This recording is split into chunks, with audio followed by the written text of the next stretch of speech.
इसलिए इसको मैंने दिखाना चाहा। तो ब्रेकफास्ट हो गया अब एक देर में। अब यहाँ से चल रहे हैं आगे। टारगेट है जालंधर रुकने का, देखते हैं कहाँ तक पहुँचते हैं। तो हम यहाँ से निकले और थोड़ी ही देर में हम पानीपत क्रॉस कर लिया। आगे इसी तरह से बढ़ते गए। ज़्यादातर शहरों के ऊपर से फ्लाईओवर बने हुए हैं, इसलिए तो पता ही नहीं चलता कि कौन सा शहर आ गया है। साइन बोर्ड देखने से ही पता चल रहा था। 80-90 की स्पीड में गाड़ी चल रही थी। थोड़ी ही देर में हम अम्बाला पहुंच गए। तो हम अम्बाला क्रॉस कर रहे हैं। सारे शहर के ऊपर से फ्लाईओवर बन चुके हैं, इसलिए पता भी नहीं चलता है। देखिए यहाँ से ये एग्जिट है अम्बाला सिटी। शहर में इंटर करने के लिए यहाँ से जा सकते हैं। थोड़ा आगे बढ़ने पे पता चला कि हाईवे को ब्लॉक कर रखा है, हाईवे बंद है और वहाँ से किसी को जाने नहीं दे रहे थे। तो हमें गांव में से निकलना पड़ा और गांव में से, खेतों में से गाड़ी चला के आगे हाईवे को दोबारा ज्वाइन करना पड़ा। कंडीशन देखिए क्या हो रहा है। लोगों की गाड़ियाँ और ट्रक चलने के कारण इतनी धूल हो गई है कि पूरे के पूरे गाड़ी के टायर धूल में ही घुस जा रहे हैं। खैर किसी तरह से 30 मिनट या 45 मिनट के अंदर हमें लगा इसको पूरा करने में, और इसको क्रॉस करके थोड़ी ही देर में फिर हम जालंधर पहुंच गए।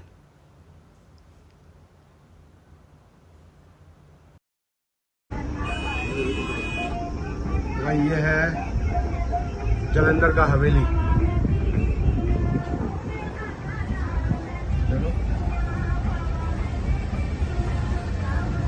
तो यहाँ पे हम लंच करेंगे।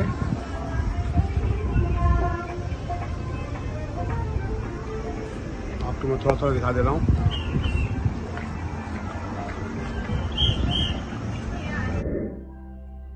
ये देखिए, ये गांव के सीन पे है।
वही लंच हो गया हवेली जालंधर में।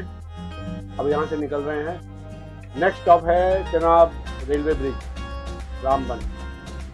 देखते हैं वहाँ तक पहुँचते हैं कि नहीं। अगर वहाँ पहुँच गए तो अच्छी बात है, अदरवाइज बीच में कहीं और रुकेंगे। तो हरियाणा पंजाब क्रॉस करते करते अब हम आ गए हैं जम्मू कश्मीर में।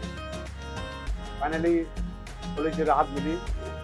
ये रोड जाएगी पूरी अखनूर उधमपुर होते हुए श्रीनगर जाएगी, लेकिन टेम्परेचर थोड़ा सा कम हुआ।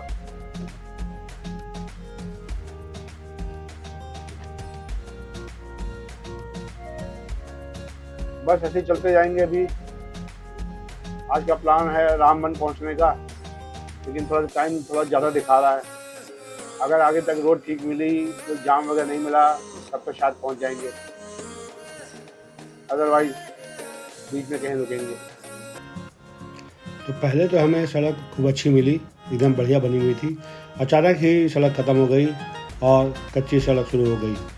कच्ची सड़क की तो दिक्कत नहीं थी, कई जगह तो ये ऐसी थी जैसे खाई में जा रहे हैं और खाई में से निकल रहे हैं। तो बड़ा ख़तरनाक रास्ता था ये भी। क्या किसी तरह से यहाँ से निकले और जल्दी ही हमने फिर से हाईवे ज्वाइन कर लिया। थोड़ी देर में टनल्स का सिलसिला शुरू हुआ और एक के बाद एक कई टनल्स आती गई। अभी तो श्रीनगर के रास्ते में बहुत सारी टनल्स बन गई हैं।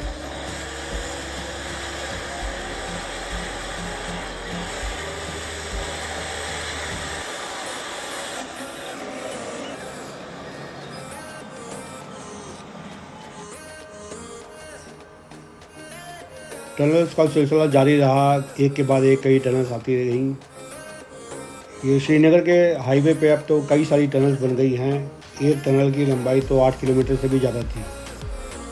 खैर हम इसी तरह से आगे बढ़ते गए और इन टनल्स बनने का एक फ़ायदा ये हुआ कि यार समय भी कम लगता है और दूरी भी थोड़ी कम हो गई है और यात्रा भी बड़ी आसान हो गई है। तो अच्छा इसका बेनिफिट मिल रहा है टनल्स बनने का।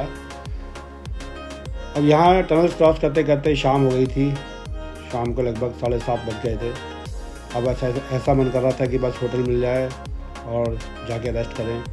होटल्स की बुकिंग करी नहीं थी क्योंकि पता ही नहीं था कि यहाँ तक पहुँच पाएंगे कि नहीं, इसलिए होटल ढूंढना पड़ा।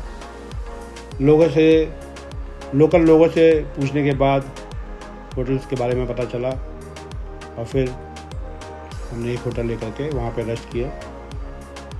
तो काफ़ी थकान हो गई थी आज। अगली वीडियो में आपको दिखाएंगे यहाँ से आगे की यात्रा। तब तक इसे एंजॉय करिए।